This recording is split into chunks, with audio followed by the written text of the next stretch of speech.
We move on to discussion number 2, which is on strategies to increase accessibility of precious metals.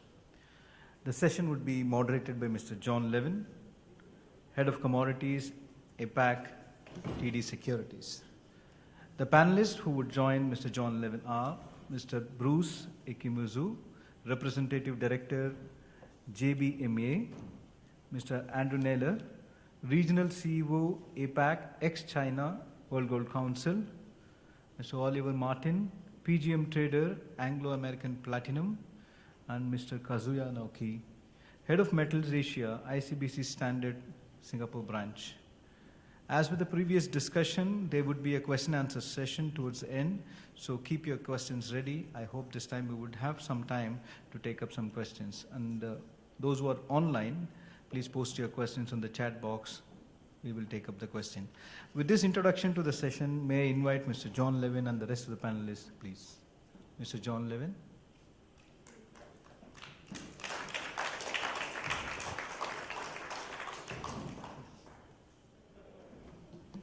Over to you, sir. Mr. John Levin, big round of applause to the chairman of the session.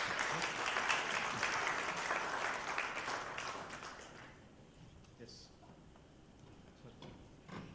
Hi, everyone. It's such a great pleasure to be here. Hello, Martin. Today, well, first of all, like everyone that's preceded me on this stage, I just really need to offer such a huge and hearty congratulations for those who have made it to Singapore in person, and to those who are watching this virtually, a true hybrid conference. It's been amazing to just see the depth of talent and experience, and this panel is no exception.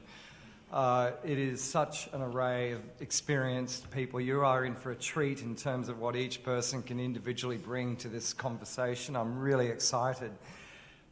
Has there ever been a greater stress on the markets in terms of physical accessibility, digital accessibility, virtual accessibility, challenged by the cryptocurrencies, challenged by all sorts of macro trends that have just made us reimagine everything in our lives over the last couple of years. And so I think this is a very, very relevant topic. It's also an extremely broad topic. So when asked to convene this panel and bring together these people, I wanted to just bring as much depth and variety to this conversation and variety to the definition of accessibility.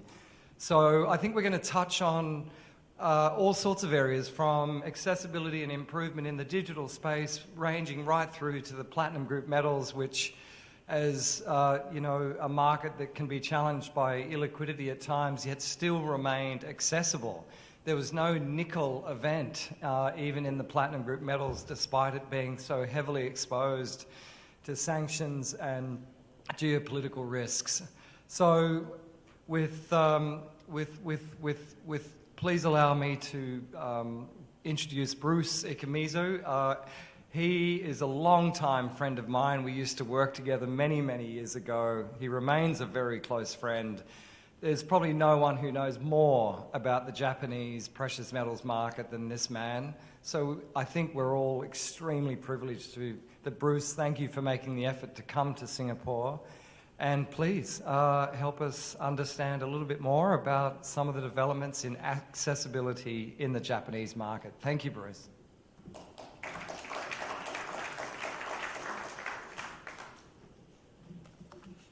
Okay, thank you, John. I'm very happy to be back here from the virtual world to this reality. This is, about 2 years now. This is my first overseas trip since the COVID days, and I'm pretty much surprised to come here. It was quite easy, straightforward. There was no problem at all. So again, I'm very happy to see you guys after 2 years' time. Today, our topic is increased accessibility to the precious metals. In Japan, I'd like to talk about Japanese market, and there is one new initiative made by Mitsui & Company, who introduced this new product called Japan Coin. They started about 3 months ago. Let me see. This is a cryptocurrency backed by gold. And the characteristics is, very small lots. You can buy it from like 500 yen per terms. And one of the, Japan Coin is officially regulated by Japanese FSA. So it took like 3 years for them to start this product. And they started the end of February, I remember. And now, after 3 months, more than 3 months' time, they have about 100 million yens balances now, which is not too big, but still, I think they are on the very light path to the expansion, because this gives the investors a new path to gold investment. They are actually focuses on the crypto investors who trade like Bitcoins or Ethereums with those big volatilities. And they really need kind of safe haven. And they have never thought about commodities, investing in commodities itself. But as cryptocurrencies, this Japan Coin is backed by gold, and this say they can trade in the same exchange of the crypto exchange. So they thought those who are really worried about the volatilities, sometimes they needed the safe haven. They can now run to these Japan Coins. So they are collecting smart monies from those investors. This Japan Coin's price is linked to local London gold. So it is very friendly to the existing gold investors as well, because it is gold in yen price per gram, which is a standard of a Japanese gold investment. And this, you can trade from 500 yen, it's about $4. Also, this is backed by local London gold. So Mitsui covers their positions by buying or selling local London account gold, so which is almost 100%, the same movement as gold prices. So this is actually, this sounds like a gold ETF, almost the same system, but they trade it as cryptocurrency, and that is the new, looking at the sales point is to the cryptocurrency investors. Not only a traditional gold investor. So I think they are opening up a new horizon for the Japanese gold market investor. And I'm really excited to see how much investment they can introduce to the Japanese gold market, because this is a quite new area. Okay. Now, future development they are looking at is that this is, I think, it's very important and interesting. They will be exchanging Japan Coin to the physical gold, as long as you accumulate such a positions like 1 kilogram bars or 100 gram bars even. And this is still a little bit in the future, but they are looking at to use Japan Coin as a payment, tools of payment. So you can use the Japan Coin to buy something in the convenience store which is ideal. I mean, of the those cryptocurrencies when they started. But with that huge volatilities of bitcoins or other cryptocurrencies, I think it's very difficult. But with the price tied to gold, you can pay or you can buy things with the gold prices, and at the same time, you can protect your money from inflation. This is I think I'm going to talk about this tomorrow, but now you know that Japanese yen weakened so much, 131 yen per dollar. And the day before yesterday, I came here in Singapore, and I exchanged some money at the airport, and it says like 95 yen per Singapore dollar. I still remember there were days like 65 yen, and even a couple of years ago it was like 85 yen. So I thought kind of expected 85 yen or something. But I thought when I saw the 95 yen, I was ripped off by Singapore, airport exchange. And I checked the market, and the interbank is 95 yen. So I thought, Singapore airport is very reasonable, competitive rates. But 95 yen, Singapore dollar for me is really, really expensive. And I had dinner with Kaz 2 days ago. And I told him and Nobu, my old colleague, that Singapore dollar is so strong now. Then they told me, no, it is, yen is getting weaker so much. And that's right. So I really feel like, living in Japan, you don't really feel that yen is getting weaker, but purchasing power of yen is, it should be okay, I thought, because everything is still cheap. Getting higher, but it's cheap in Japan. You guys should come as soon as we are open, because everything is so cheap for you. I really guarantee you. But once you come over here, come overseas, I really feel that Japanese yen is getting weaker, and my yen's purchasing power is much less than I knew before in the past. So for that kind of mentality, I think this digital coin, to have the gold in your asset, and if you can pay or settle something with that asset, then it is very natural to have that kind of positions. You don't have to worry about gold price movement, but just have the portfolios in Japan coin is very good idea for the Japanese investment. So that's what I'm talking to the Japanese investment people, society. Okay, thank you very much. This is the presentation.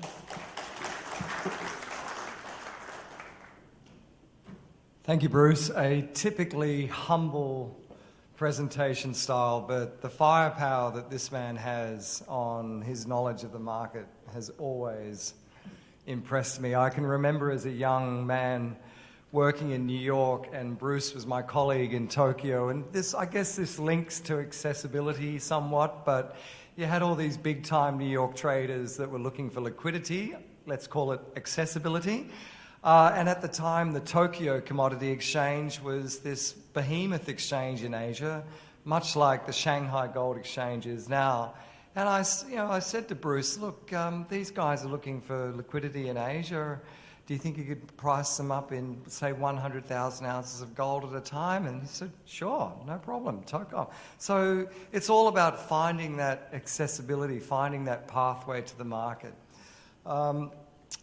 I think I forgot to tell you what my background is. I consider myself very lucky to run the Toronto Dominion Bank's Asia Pacific commodity business. I think I'm considered now to be a veteran in this market. I think that just means I'm old.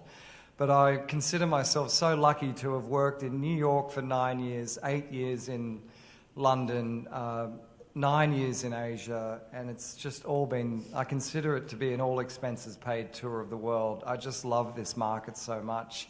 It's been a great experience, and I'm still learning every day, and we're going to learn even more in the next 1 hour. Next is Andrew Naylor, who's the Chief Executive Officer of the World Gold Council ex-China. Now, I just can't, and I just find myself always in awe of the resources that the World Gold Council has and what they've done for our industry, whether it's the creation of the ETF, always looking for new markets for gold, and it's just such an awesome enterprise. I just remember it being quite a different animal when it was funded by a few gold miners back in the day, and now its resources are very handily financed by its wonderful Spider Gold Trust ETF, but it employs that money so well to further research, further investment, further study of the gold market, and it's to all our benefit. So Andrew, I'm really looking forward to this presentation. Thank you.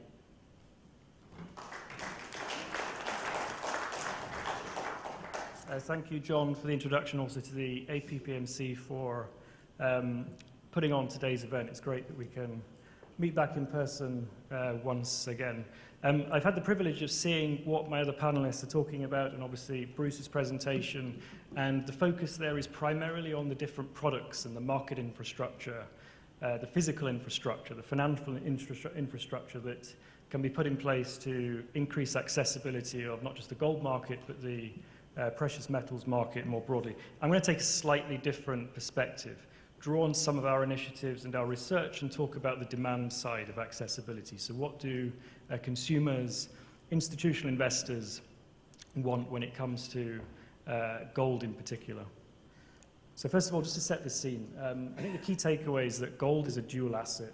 It has both retail and institutional demand, and they have very, very different drivers. So to align gold as an asset class with the interests and aspirations of consumers, slightly different from aligning gold as an investment for institutional investors. But what can be seen from this slide is it's a very diverse market in terms of the structure of demand. What I haven't put on here is the geographical diversity of demand, but it's really this slide plus gold's geographical diversity which makes gold such a unique asset class. There's very, very different drivers. Some are economic expansion, some is uncertainty, some is a mixture of both. And because of that diverse demand profile and the very different geographies where demand comes from, gold behaves very, very differently to other asset classes. That's exhibited in its lack of strong correlations, particularly in downturns, and makes gold a very unique asset for both individuals and consumers as a portfolio diversifier. But talking specifically about, taking that for granted, but talking specifically about what else we can do apart from making the case for gold as a financial instrument, what else can we do to make it more accessible to institutional investors? I'm just going to focus on one particular area, and that's sustainability. A recent survey here in Singapore showed that over 72% of institutional investors care about ESG or have some kind of ESG lens applied to their investments. When you look at other markets like Australia, for example, over half, 55% of professionally managed assets have some kind of ESG lens applied to them. But it's very difficult sometimes for an end investor to understand what constitutes responsibly produced gold. So the World Gold Council came together, or our members came together through the World Gold Council to develop the responsible gold mining principles. These were launched a couple of years ago. They build on our previous work on sustainability issues, which includes the all-in sustaining cost standard, the conflict-free gold standard, which was a response to Dodd-Frank and the various conflict minerals legislation coming out of the European Commission. We've built on that and created a framework that doesn't create a new definition of ESG. It brings together all of the existing standards that apply to the production of gold into a single framework. Layered on top of that, we have an independent assurance framework so that investors can be confident that the gold that they are purchasing has been responsibly produced. So that's one area, to drive ESG standards in the industry, particularly on the producer side. Another area is aligning gold as an asset class with the broader ESG agenda. We've taken the UN Sustainable Development Goals as an apex, a benchmark, if you like, and we've done a lot of research on how gold as an asset class, but also the gold industry and the wider gold value chain meets the aspirations and contributes to the UN Sustainable Development Goals. And on top of that, we have various work on the value distribution of gold, which looks at the economic contribution of the gold industry, and we have various analysis on climate change, which is obviously a top of mind and major issue, but it's not the only issue, but a very important one. But we've done a lot of work so that investors, both individuals and institutions, know what the climate footprint of a gold portfolio is or investment in gold is, and that can all be found on our website. So that's the institutional investment that I was just going to focus on. The next component of demand is retail investment. Now, we undertake a global survey of retail investors. We're launching, as David mentioned in his speech earlier, we're launching a report looking specifically at Thailand in a couple of months. We looked at Vietnam last year. We have a global canon, if you like, of consumer insights research, and through our research partners, we've spoken to or interviewed 18,000 consumers worldwide that were a nationally representative sample from the countries that they were based in. And what we found is 83% globally are considering making an investment in gold, and of those 50%, so 50% of the 83%, hadn't yet made a gold investment. So a key challenge is how do we make gold more accessible to that really significant component of pent-up, untapped demand. So when we probed further about what are some of the issues that are preventing or barriers to retail investment, there are two things that I want to pick out. One is trust. Trust in gold as an asset class, but also trust in the intermediaries, the counterparties. In many markets, there's a lack of coherent regulation, if you like, on the producer. Not necessarily calling for regulation, but we certainly need to do more to help in many markets increase trust in both gold as an asset class, but also in the broader industry. A couple of examples on the slide: CFTC in the US and the FCA, which is the retail financial markets regulator in the UK. They both flag gold as being a potential scam. In fact, at Raffles Place, if you walk around at lunchtime, you'll see billboards advertising against or trying to raise awareness of financial scams, and they use a gold bar as an example. So there's an association sometimes of gold being potentially linked to scams and so on. And then 66% of investors just didn't have enough information about gold, didn't understand its role in a portfolio, didn't understand the differences between different types of gold products. So to address these concerns, we have launched the Retail Gold Investment Principles. This was launched globally a couple of years ago, and we've been rolling it out in key markets. We've had a lot of traction in India, for example, where the industry has come together, created a new retail markets body that is looking at the adoption of the RGIPs in India. We're doing something similar in Germany, where there's now talk of developing an assurance scheme for retail gold providers. And we are looking at their launch in Singapore later this year before other markets such as Australia, potentially the UAE. And these retail gold investment principles, there's two components. The first is a set of best practice for retail gold product providers. It's not regulation, it's guidance, but it sets out what we believe constitutes the foundation of a best practice gold product in terms of how it's structured, in terms of how the product is marketed, the operation of the company, how the company or business deals with the end consumers. And then to complement the retail gold investment principles, we've issued retail gold investor guidance. And this is to target those 60-odd% who felt that they don't have enough information about gold to access the gold market. So the retail gold investor guidance this is really a framework, if you like, for end consumers to think about how they discern or choose against different product providers. So it's basically an investor checklist. So to complement a lot of the work that we've done on increasing knowledge of gold as an asset class, we're now looking at extending that and expanding that so that consumers have a framework, if you like, by which they can make a judgment on who they're dealing with in the retail gold market. So those are just a couple of the major initiatives I wanted to talk about. As I said, we'll be launching the RGIPs here in Singapore later this year. Something that I haven't spoken about, again, to address the education piece, is a professional development curriculum that we are creating at the moment, which will be launched as well in Singapore and Australia at the end of this year and the beginning of next. And again, that's to bring together not just our body of work, but all of the research and ESG standards and different supply chain standards that are out there into a single curriculum for the industry to use. There's my contact details. I know there'll be questions afterwards, but feel free to reach out to me if you have any questions or queries later on. But thank you very much for listening.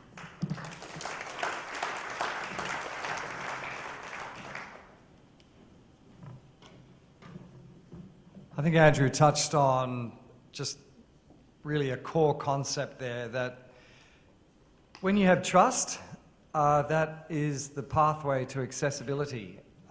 You build trust, integrity around a product, then accessibility just comes to the marketing of it. But if there's no trust, no integrity, and I just think the gold industry has made such huge, huge strides in the chain of custody, using blockchain even as an example. In my business, and like my colleagues, we're very much at the wholesale end of the market, moving significant tonnage of gold. And when I think about how antiquated that system was when I first started versus the technology we use today, that has helped accessibility no end, because the trust and integrity in the supply chain has just been through generational changes of significant upgrade. It's wonderful to see. I think, Andrew, the ESG side of gold is, to me, just an incredible field. I'm also, as part of my job definition, involved in the carbon market, which is a member of the ESG broader ecosystem.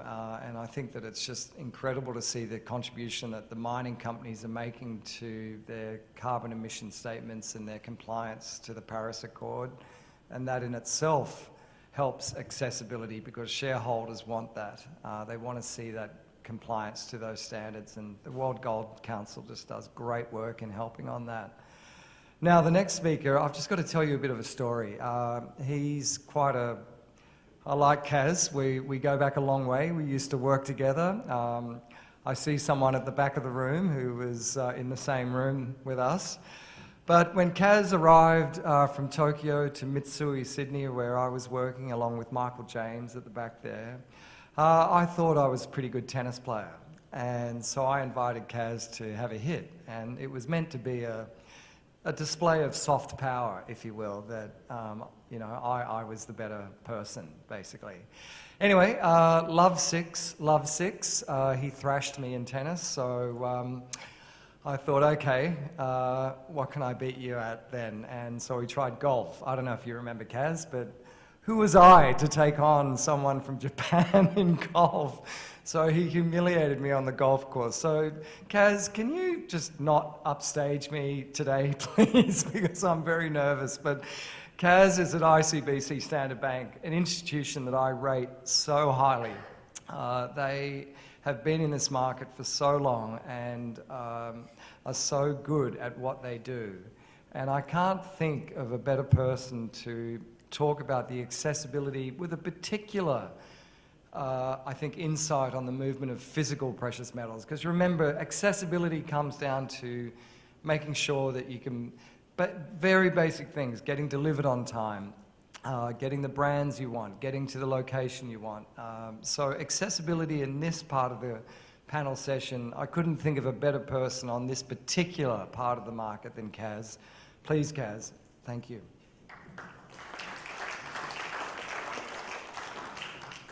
Okay. Oh, thank you, John. Okay, thank you to SBMA and APPMC organizers at Eventel for inviting me to join the panel today. I am very excited to be here and see many of you in person. It is a great pleasure to share my thoughts on the topic of accessibility. It is indeed a very broad topic, but today I would like to focus on the physical aspect of precious metals accessibility, and gold in particular, and from Asia perspective. And I will attempt to review pre- and post-COVID dynamics over the next 5 minutes. So bear with me. How does it work?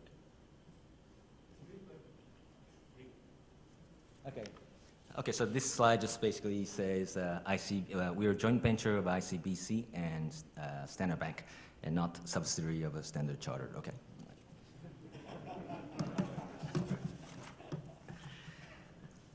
Okay, here's a diagram of key industry and market players in our supply chain.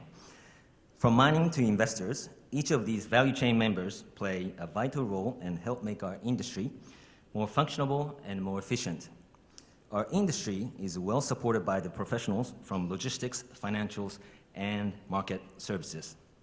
And our industry is very global, and accessibility must be maintained. Accessibility is a result of a collective effort. We thought we were doing quite well, having survived a few crises in modern era, such as dot-com bubble in 2000, Lehman shock in 2008, flash crash in 2010, and few sovereign debt crises in between, until we met COVID-19. On 11th of March 2020, WHO declared COVID-19 a global pandemic. Flights grounded, streets emptied, factories closed, borders shut. And we all know what happened to the world after that. This is before and after picture of initial impacts made by COVID-19 on our physical market. When the initial waves of COVID-19 Delta variant swept through the world, we did not know exactly what was happening, but we had to react. First, Swiss refineries, which is the main engine room of our industry, had to reduce or suspend operations to protect their workers and community. This had a significant impact to the global physical supplies. Flight logistics also started to break down. Some cities banned commercial flights from certain cities. With travel restrictions, airliners canceled many flights. Cargo planes were only taking essential materials, such as medical products and food. It was taking weeks to book flights instead of hours and days as before. And a lot of times, precious material was left behind. This basically meant that there was no guarantee when or if you will get your gold to the location you need the most. This then led to physical premium dislocations. Usually, arbitrageurs find cheaper sources and sell to where the demand is to capture profits. The more arbs go through, the faster premiums tend to normalize. This time, it did not, or at least it took a long time to normalize due to supply and logistical issues. In CME New York, gold spread went up to almost $70 over London as short contract holders struggled to roll their positions forward or procure COMEX eligible physical from the market. Previously, the high was around $20. In the meantime, Asia was trading in tiered markets. CME eligible physical gold was being procured at high premiums, but non-eligible bars were at the mercy of refining capacities. Also, SGE was trading in deep discounts then. These stress events changed the way we operate. Before COVID, it was more of a function of supply and demand economics, more leveraged, and global trade. After COVID, trades were more restricted with policies, import duties, lockdowns, travel restrictions, quarantine requirements. Market has become less leveraged and more regional in some ways. Although some of our Asian countries are starting to transition into endemic mode, challenges and risks remain in the physical market. Logistics, air, sea, and land lanes are being secured now, but still, they can be vulnerable to new variants or even other forms of pandemic. Sudden travel bans and lockdowns are difficult to prepare and manage against. Cost inflation is also of our concern, and it is eating into our revenues. Duties, tariffs, sanctions can make our lives quite difficult as well. There's a risk of being stuck with physical inventory for a while if you happen to carry it right before the market disruptions. Meanwhile, good citizens of physical markets will need to ensure of the responsible sourcing and retain good talents. It is not an easy market to be in.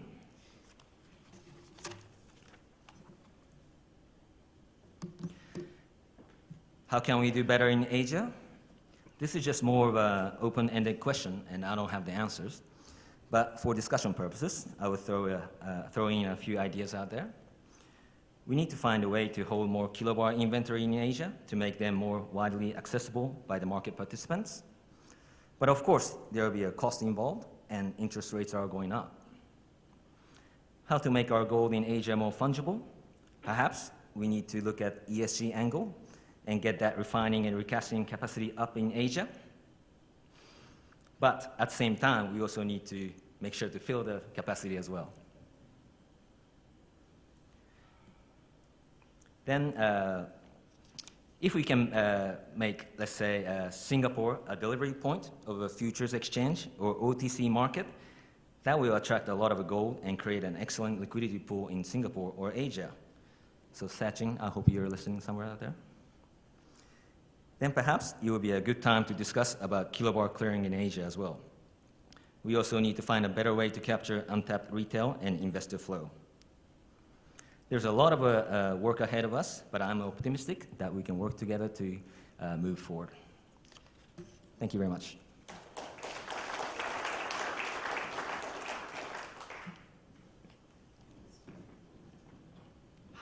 Kaz, you've beaten me again. Excellent presentation. My own anecdotal stories around accessibility, I'm just in awe that the gold market has been under so many stresses during my career, but it always found its way to its ultimate delivery point. There have been so many migrations of gold from what we call anecdotally the east to the west, and then back again. You can see this in the COMEX inventories versus the Shanghai discounts, etc. I just think it really under enormous stress, like you, Kaz, countless late nights and a bit of stress trying to move kilobars out of Asia to New York for the COMEX, but it worked. And that's what I just really take away from this whole experience, that every time a market seems to get tested, it comes through. And the gold market is such a resilient market. The precious metals market is so resilient. I'd like to I remember a story, probably from better times, more happier times than the stresses of moving gold during a pandemic, but our 1990s trying to move gold from Australia to Japan. And like you, Kaz, gold was often bumped off flights for more pressing and more urgent cargoes, while in the pandemic it was quite rightly for medical equipment and life-saving devices. Back then, and Brinks, I have never forgiven you for this, a cargo was bumped off a flight from Perth to Tokyo for a more valuable cargo, a more pressing cargo, a cargo that they could make more money on, basically. And I said, what could be more valuable than gold? And he looked at me and said, live lobsters. So, Brinks, I've never forgiven you for bumping that cargo for lobsters. It was a very humbling experience. But look, it wouldn't be a precious metals conference without bringing our cousins of Platinum Group Metals into this conversation. And we're so lucky in Singapore to have an office of Anglo American. I don't think a company that really needs any introduction in the Platinum Group Metal space, but man, is there a market that has not been more tested recently for all sorts of reasons. But supply chains have come through, they've worked, and Oliver Martin has so much experience in this market, and we're just delighted. I'm thrilled. Thank you for accepting. It's quite a hot topic at the moment, platinum group metals, for all sorts of reasons, but please help us understand how accessibility has been built and maintained in this market, Oliver. Thank you.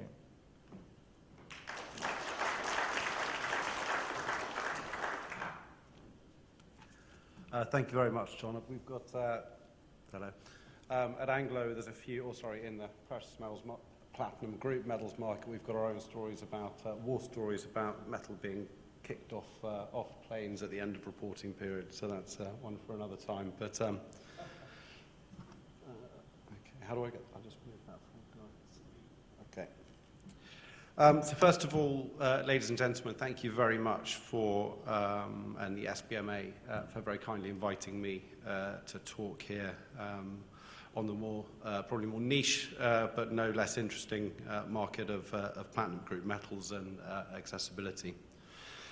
For those that don't know me, I've spent the last 8 years at Anglo American on the trading team, with the last 3 years in Singapore covering Asia, and prior to that in London, and then prior to that at BASF for 6 years, so that's a 14-year sort of span in the precious metals and PGM specifically market, so probably a relative newbie still compared to a lot of other people in the room and in the market. In terms of what I'm going to talk about today, I'm going to go through, I guess, with PGMs, the history of accessibility, the efficiency of ETFs, which has been a really important part of that accessibility, and the step changes in demand that we've seen there and investor activity that we've seen as a result of PGMs, and also with how in palladium and rhodium in particular, we've seen them as a really important balancing mechanism in the market. And then finally going to talk to raising awareness, which I think is pretty important, because with sort of accessibility is something that with many of the challenges that we've overcome in that space, it then comes down to raising awareness, and we've got our colleagues here at the World Platinum Investment Council who are largely responsible for that in PGMs, so you can pick their brains later. Moving on to a brief history of the accessibility. Much of this was before I was born, so if anyone wants to correct, please do so, but do it afterwards. We've had, I guess, going back to the 1970s, I had that as a question mark, but I'm told it was around the 1960s, 1970s that we had the OTC Loco Zurich markets for spot and forwards in PGMs, kind of probably closely following gold. And at that time, accessibility was restricted to specialist bullion banks, specialist PGM traders, fabricators and users, and basically people that actually used or supplied PGMs. With the dawn of futures contracts in 1956, I learned the other day, for platinum and palladium, and then those contracts moving electronic, you saw more specialist commodity funds coming into the market. But still at that point, you're still operating in a reasonably sort of short investment horizon. And the big step change for PGMs in terms of accessibility was the dawn of ETFs, which, you know, everyone in the gold market will know very well.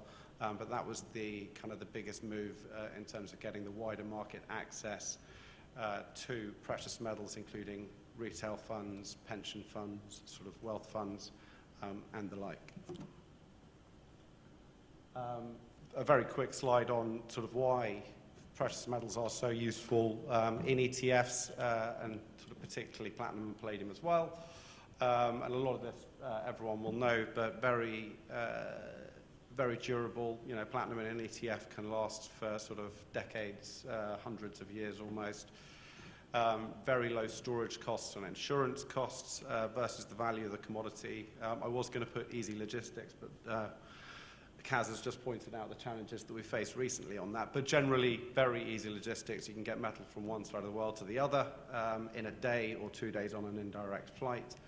So you see that ETFs track very accurately the price of the underlying commodity and at pretty low cost. And this varies significantly from a lot of other commodities.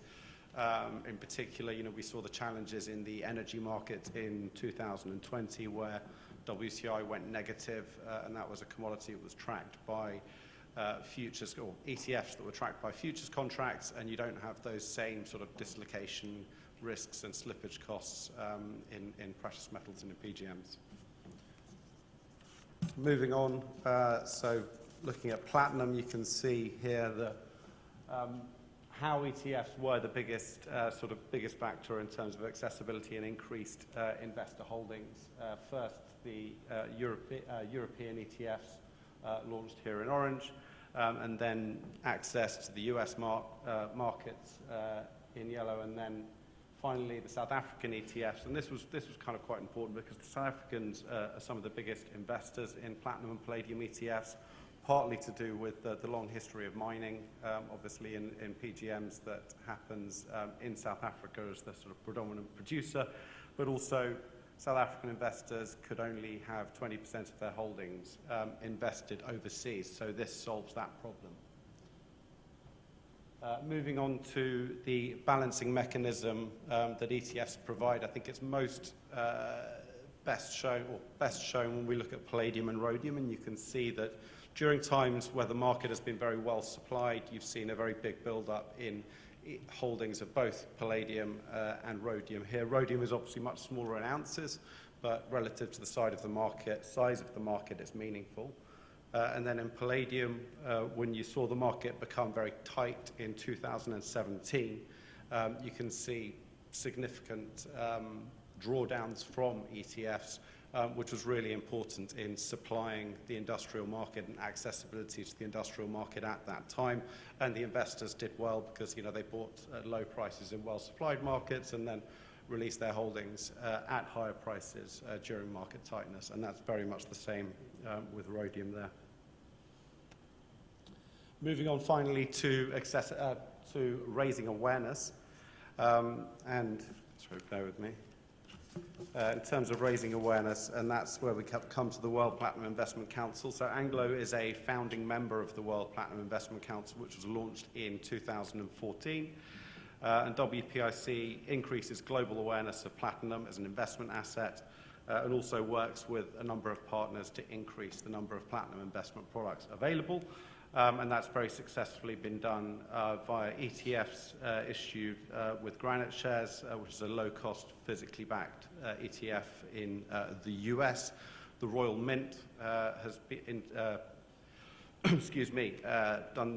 minted their first platinum bullion coin for the first time in 1100 years, I'm told, and has now produced over 50,000 platinum coins, largely in the US.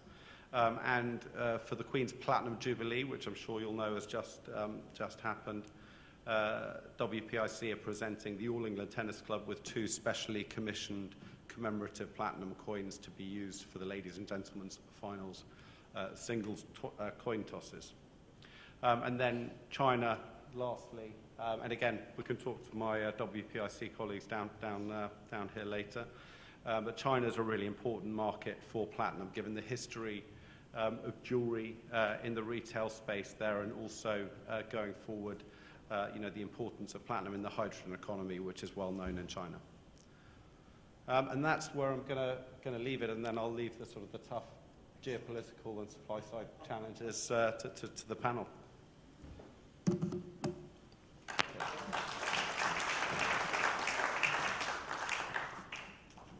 Yeah, platinum, for those of you who have been lucky enough to have been to an underground platinum mine, you'll appreciate just the steps and difficulties it takes to get this metal to market. I remember being about 2 kilometres underground in a South African platinum mine, and the only thing I wish I had access to was a bathroom.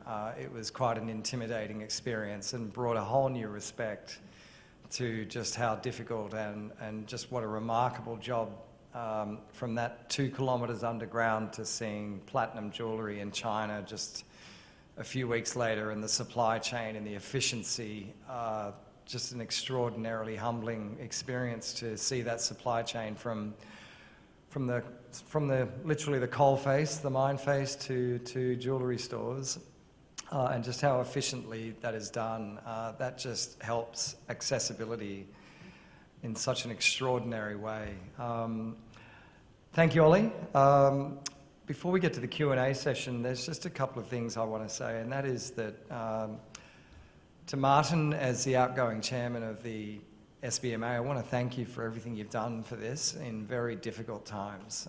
It was a really tough period during lockdown for all of us, and to KL at Metalor, I just wish you nothing but success in your new term as chairman, and just very well deserved, and I couldn't think of a better person to run it. And to my old comrade in arms, Albert Cheng, I don't think everyone truly understands just how passionate you are about this market, and today is just a culmination of so much effort to you and the team at the SBMA.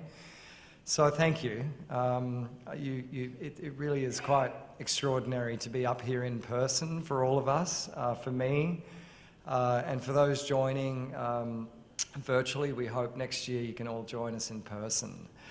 Look, where to begin with such an experienced panel and probably over 100 years of combined experience between those four people. But Bruce, my question was, you know, Japan was actually, in my mind, a pioneer of accessibility to gold. The gold accumulation plans, if many of you can remember those, these really started in Japan. It was really one of the pioneers of retail access to gold via such what I thought was a uniquely Japanese way of accumulating it bit by bit, slowly over time.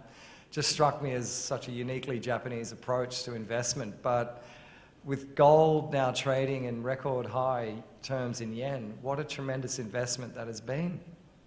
But in terms of access to these plans, Bruce, I'd just love you to share with those joining how the accessibility because I don't know, you probably know when the first gold accumulation plan started, but clearly it's gone through generational changes. And tell me what it looks like today compared to 20 years ago. Okay, John. Gold accumulation plan, what we call GAP, started, about 20 years ago. And it was so popular. It's very easy to start because you don't have to worry about the gold prices. When the gold price is high, you buy less.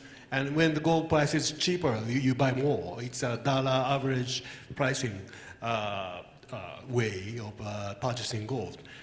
And the good thing about this, especially this year, that was in April, we had the highest price in the history in the gold in yen. And that means past 20 years, everyone who did this accumulation plan made a huge money.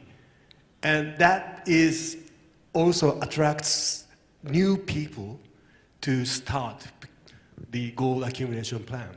Now, you know, it was before you have to mail the application to the companies who do it, but now you can do it on the internet online.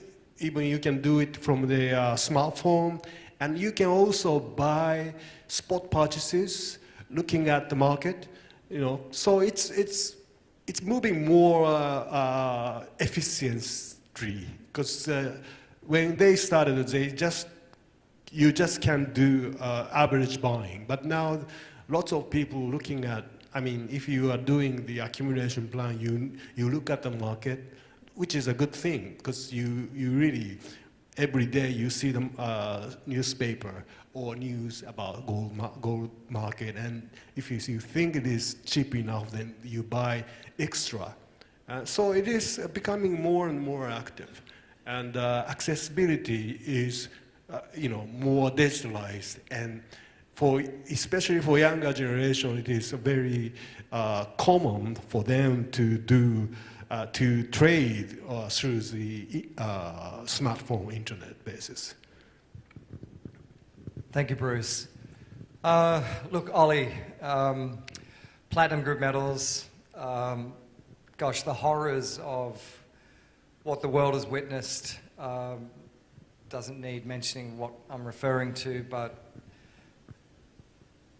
so much of the world's supply comes from a region now that is increasingly difficult to access. Yet, I don't think, I might be wrong, but I don't think there's actually been a force majeure to the extent that the platinum group metal market ceased to operate.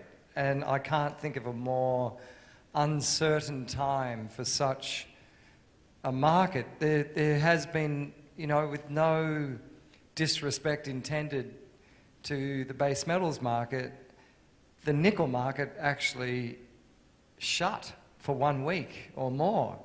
The PGM market remained open, and I know this is your personal view, not that of the company you work for or reflecting the views of any other third parties, but you've been in a very interesting seat in an extraordinary time. Yet, if you wanted access to the PGM market, you may not like the price, you may not like the spread, but you got it. And we just have to pinch ourselves a bit just how extraordinary an achievement that is. And I just, for everyone watching virtually or here in the room, I think we'd all just love to, maybe one anecdotal story or some insight, just how did we all continue to get access to the PGM market in such an extraordinary time after a pandemic when we thought we could start to relax, and then Ukraine happened. I just would so appreciate your thoughts. Sure. So I think it's quite interesting, and actually I've done sort of a little bit of sort of work on the history of this for accessibility generally, preparing for today. But I think this year, I'll start with what everyone's sort of seen this year, and I think what that resulted was enormous volatility in the outright price of palladium, particularly with government responses, you know, Europe, UK, US, elsewhere.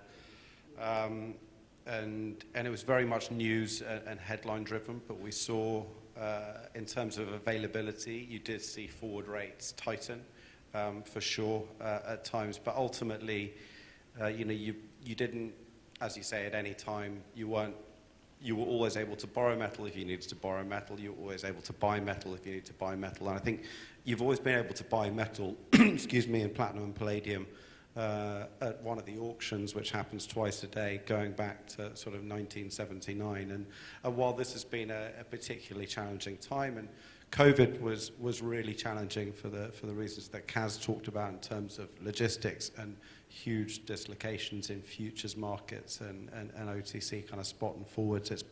That was actually tougher from a market liquidity risk management perspective. But even then, it was you know, more about getting metal from A to B at that time.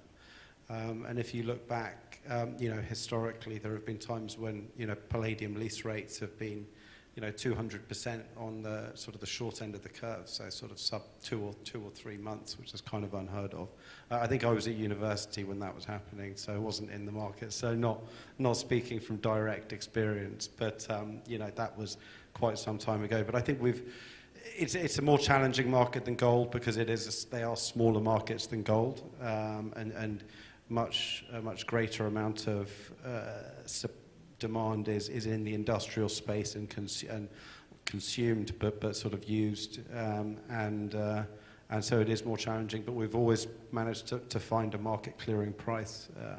We may not have liked the spread, as you say, but or the volatility, but it's always kind of, the market's always managed to respond, and it's a pretty small community as well. So yeah, it's worked quite well. I should open the floor here. I urge, there's so much knowledge and experience up here. Any questions anyone on the floor may have about how access to the precious metals market has perhaps impacted you, or any questions you may have about how it should, and I see this is going to be a good question. Please don't ask me. I'm not going to ask you. Thank you. I'm asking Bruce. I mean, I'm so interested in what he just talked about, the new product and its connectivity to the crypto space. And you also brought back some good memory about the Gap, which is also one of the, at that time, the most advanced type of investment tools, accessibility to the market. Do you see there is any breach between this new product and the old product? Meaning that the Gap or whoever provider of Gap are also looking into the crypto space and linking the future generation to this wonderful product? Well, regulatory at the moment, I would say they are competing. I mean, crypto investors are looking at Japan coins, but the traditional gold investors who invested, Gap or gold ETFs or gold physicals, they are looking at this Japan coin as, quite new, but what's the difference between, say, gold ETF and Japan coin? So they are, I think, they just choose one of them. So it is up to the traditional gold investment, instruments to think about the bridge between the Japan coin or other crypto assets to their own products. So that is still the way,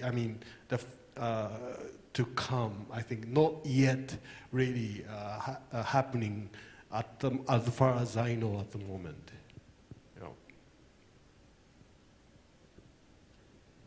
Are there any more questions from the floor?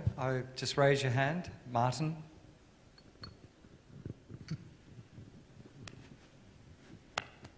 Yep, hi. Thanks for those words earlier, John. Much appreciated. This one's for Ollie. I just wondered, we're talking about the palladium markets. I was interested, obviously, with the large Russian supply. We're only, a month or two since the suspension of the LPPM accreditation of those Russian brands. Do you have a view on, what that has in store for the market? I mean, from what I've seen, particularly on the sponge side, consumers are very sensitive to that. So, A, how does that deficit get filled? And B, where does that Russian metal go forward? Just wondered if you have a view. That's a really easy question, so thanks for that, Martin. Okay.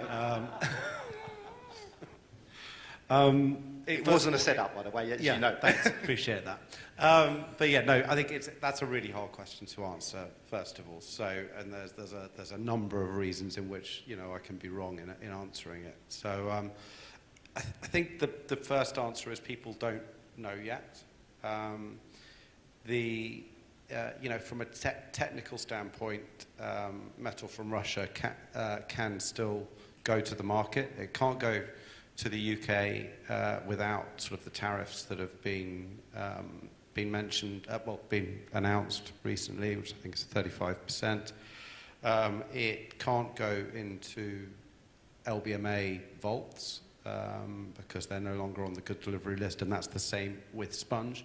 But it doesn't mean that metal won't find its way to market. It's not breaching sanctions if it's sold in areas outside of there. And I think there's a general assumption that in time, and this is market consensus, this isn't my view, this isn't Anglo's view, but it will probably find its way to market at some point.